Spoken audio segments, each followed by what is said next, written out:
पैसे मांगने पर बहाना बनाना। ఇదిగోండి. ఇదే 200 తెచ్చావు, అందులో 300 ఉంటాయి. చచ్చా 500 ఉన్నాయి. पत्नी का बहाना बनाना। 200 తీసుకొచ్చి నీకు ఇచ్చాను. ఓవర్ యాక్షన్ చేయొద్దే బాబు. ప్రభుదేవా, నైట్ నేనేం తిన్ను, ఉన్న రైస్ మీకు సరిపోద్ది.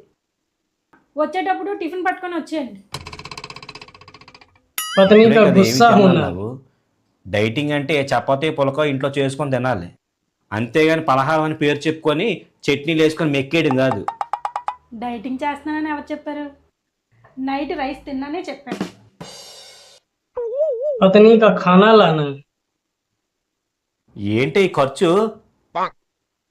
ఒక్కొక్క దానికి ఏంటిది? चोरी चुपके से खाना खाना। జాగ్రత్తగా ఖర్చు ఖర్చే పెడతావు, పద్ధతి నీకిస్తే తో చెప్పాలా? ఇలా దూపరా చేస్తున్నావు ఏంటి?